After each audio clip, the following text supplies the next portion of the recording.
Hi friends! இது ஒரு சனிக்கிழமை போல எடுத்த மினி விலாக் இது. கிட்டத்தட்ட 1 1/2 மாசமா நான் வீட்ல இல்லையாங்காட்டியும், வைக்கிற சாப்பாடு வந்து பார்த்தீங்கன்னா, அப்படியே கிடக்கும். இப்ப நான் வீட்டுக்கு வந்த பிறகு பார்த்தீங்கன்னா, சாப்பாடு வச்ச பிறகு இவங்கலாம் ஒரு தட்டுல ஒரு சாப்பாடு கூட இருக்கிறதில்ல. அந்த அளவுக்கு சாப்பிடுறது இவங்களுக்கு கூட தெரியுது போல இருக்கு. அவர்கிட்ட சொல்லுவேன், "நான் வச்ச பிறகு சாப்பாடு பார்த்தீங்கன்னா, எப்படி சாப்பிடுது? நீங்க வைக்கிறப்ப பார்த்தீங்கன்னா, சாப்பாடே சாப்பிடல பார்த்தியா? அப்படியே இருந்தது பார்த்தியா?" அப்படின்னு சொல்லிட்டு இருந்தேன். அவர், "நீ அன்பு, பாசம் எல்லாத்தையும் வந்து சேர்த்து வைக்கிற போல இருக்கு. நாங்க வெறும் சாப்பாடு வைக்கிறோம் போல இருக்கு. அதான் சாப்பிடல." அப்படின்னு சொல்லிட்டு இருந்தாரு. இந்த வெத்தல செடிய கொஞ்ச நேரமா வந்து உத்து உத்து பார்த்துட்டு இருந்தேன். இது செடியில என்ன பூ மாரி இருக்கே! இது காயா? பூவா? அப்படின்னு சொல்லிட்டு பார்த்துட்டே இருந்தேன். நான் வந்து சொல்லியிருந்தேன் இல்லையா? இது வந்து அது பாட்டுக்கு போயிட்டே இருக்கு. இந்த படிக்கூண்டையும் வந்து க்ளோஸ் பண்ணி ஃபுல்லா மூடிடும் போல இருக்கு அப்படின்ட்டு. அதே மாதிரி ஃபுல்லா வந்து போயிட்டே இருக்கு அது பாட்டுக்கும். இதில வந்து இது காயா? பூவான்னு தெரியல. இப்ப தான் ஃபர்ஸ்ட் டைம் வந்து வெத்தல செடியில வந்து நான் இது வந்து பார்க்குறேன். எனக்குமே அது பூவா? காயான்னு தெரியல. உங்களுக்கு தெரிஞ்சா வந்து சொல்லுங்க.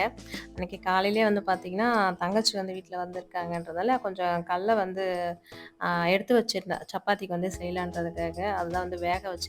கடல போட்டு கொஞ்சம் சன்னா மசாலா மாரி செய்யலான்ட்டு. அதுக்குள்ள பார்த்தீங்கன்னா, சரி வெளியில வந்து ஊருக்கு போறதுக்காக முருங்கைக்காய் பறிச்சிடலாம், எடுத்து குடுத்து அனுப்புறதுக்காக அப்படின்ட்டு. இந்த முருங்கைக்காலாம் வந்து காசு குடுத்து தான் வந்து சும்மா எடுத்துட்டு போக்கூடாது. ரூ. 1 ரூ. 5 அந்த மாரி வந்து குடுத்துட்டு போணும் அப்படின்னு வந்து சொல்லுவாங்க. அது மாரி இந்த முருங்கைக்காய் குடுத்து என் தங்கச்சிக்கிட்ட ரூ. 5 காசு தான் வாங்கிட்டேன். நெறைய பேர் சொல்லுவீங்க. ஆனா இதெல்லாம் உண்மை கண்டிப்பா வந்து நான் சொல்றேன். ஏன்னா அனுபவத்துல வந்து சொல்லிட்டேன். இந்த மாரி தான் வந்து நாங்களும் வந்து முருங்கைக்காய் வந்து சும்மா எடுத்துட்டு வந்துட்டு, இப்ப நாங்க எப்படி இருக்கோம், எங்களோட உறவுகள்லாம் எப்படி இருக்கு அப்படின்றது உண்மையிலேயே அந்த காலத்துல இருக்கிறவங்களும் உண்மைய தான் வந்து சொல்லிட்டு போயிருக்காங்க போல இருக்கு.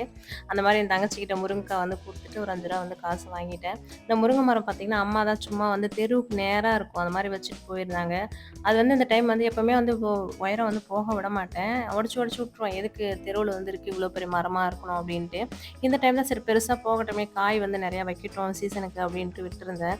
நெறைய காய் வந்து காய்ச்சிருந்தது. நெறைய பேருக்கு வந்து குடுத்துட்டு, மீதி தங்கச்சிக்காக இத வந்து பறிச்சு வச்சிருக்கேன். பறிச்சு அதெல்லாம் கவர்ல போட்டு வச்சுட்டு, அதுக்கப்புறம் சமையல் செய்யலான்னு வந்திருந்தேன். தங்கச்சி வந்து பார்த்தீங்கன்னா, கூட கொஞ்சம் ஹெல்ப் பண்ணிட்டே இருந்தா. நான் வந்து குருமா வந்து வச்சுக்கிட்டே இருந்தேன். என் முடி வந்து பார்த்தீங்கன்னா, இந்த ஹாஸ்பிட்டல்லாம் போயிட்டு, போயிட்டு வந்ததால பார்த்தீங்கன்னா, அவ்ளோ முடி ஹாஸ்பிட்டல்ல இருக்கிறப்ப பார்த்தீங்கன்னா, தல சீவுனா அவ்ளோ முடி வரும். இப்ப தான் நானே வந்து வீடியோல வந்து பார்க்குறேன். இவ்ளோ முடி வந்து கொட்டியிருக்கு அப்படின்ற மாரி. இப்ப வீட்டுக்கு வந்த பிறகு பார்த்தீங்கன்னா, ஓரளவுக்கு நார்மலா பரவாயில்ல. என்னடா இது திடீர்னு கேக் வெட்டுறேன்னு பார்த்தீங்கன்னா, என் தங்கச்சி ஊர்லேருந்து வரப்ப பார்த்தீங்கன்னா, கேக் வாங்கிட்டு வந்தா. எதுக்குன்னு கேட்டா, "நீ வந்து வரலட்சுமி பூஜை வந்து பண்ணுவேன்னு நினைக்கவே இல்ல. ஆனா பண்ண இல்லையா? அதுக்கு செலிப்ரேஷனுக்காக தான் கேக்கு" அப்படின்னு சொல்லியிருந்தா. என் தங்கச்சி போய் வாங்கிட்டு வந்து வச்சதுலேருந்து கேக் வெட்டலாம் வா வான்னு கூப்பிட்டுக்கிட்டே இருந்தா. கேக் வெட்டுறப்ப அவன் ஃபேஸ பார்த்தாலே தெரியும். அவ்ளோ ஜாலியா வந்து கேக் வெட்டிட்டான். "யாருக்குடா பிறந்த நாள் கேக் வெட்டுறேன்னு?" பார்த்தா, "உனக்கு தாம்மா பிறந்த நாளுன்றா." "இல்ல அஸ்வின் அண்ணனுக்கு வந்து பிறந்த நாள்" அப்படின்னு சொல்லிட்டு கேக் வெட்டிக்கிட்டே இருந்தா. ஃபர்ஸ்ட் எல்லாம் இங்க இருக்கிறதுனா, எவ்வளோ நாள் இருக்கிறதுனால இருப்பான். இப்பலாம் ஸ்கூல் போறதால பெரிய மனுஷன் ஆயிட்டான் போல இருக்கு. வானாலும் வரவே மாட்றான். அந்த மாரி தான் இன்னைக்கு வந்து இருந்துட்டு ஒரே நாள்ல வந்து ஊருக்கு வந்து கிளம்பிட்டான்.